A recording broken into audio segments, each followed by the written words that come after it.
Bunları buraya değil. Kirmaneye indirin. Haydi.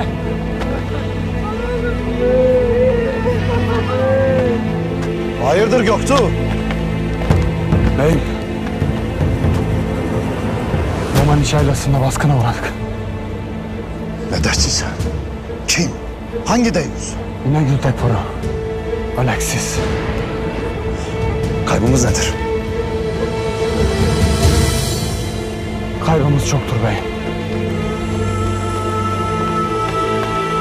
Haydi. Haydi.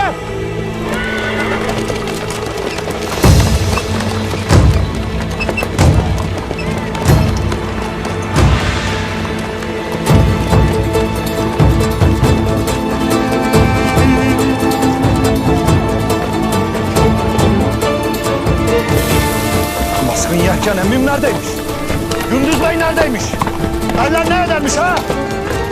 Ne ederlermiş? Dayanasınız. Dayanasınız kardeşler. Eyvallah. Dayanasınız. Eyvallah. Burada atlatacağız inşallah. Dayanasın kardeşim, dayan. Dayan. Kardeşim.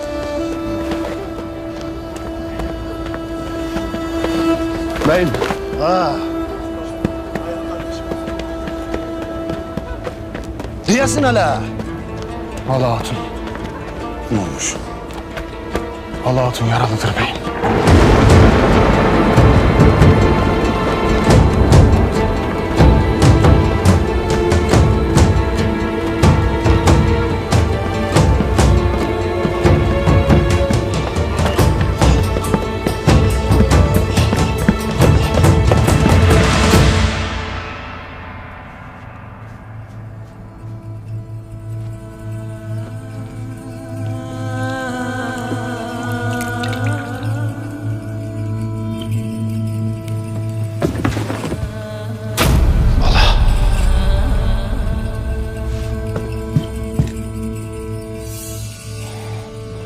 Bala. Bala. Ana yüreğim yangın yeridir. İyidir de hele. Çok şükür sapasağlamdır kızımız.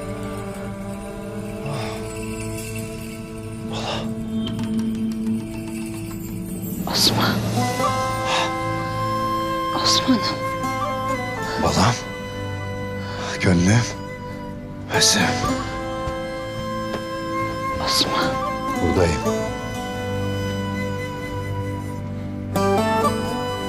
Ahmet.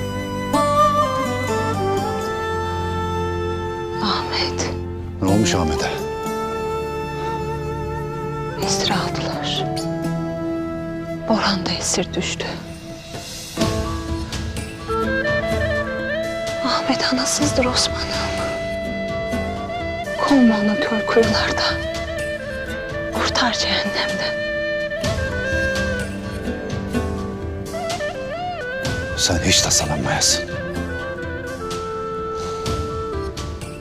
Allah'ın izniyle bu cihanı onlara dar eyleyeceğim. Şimdi dinlenesin. Dinlenesin ki Ahmet sana kavuştuğunda seni sıhhatli görsün.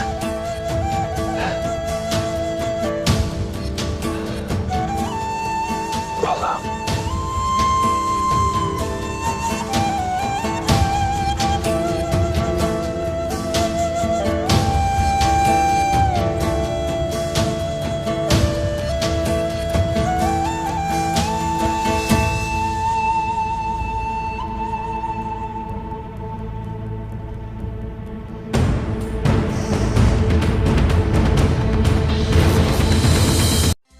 ATV kanalına abone olun, hiçbir şeyi kaçırmayın.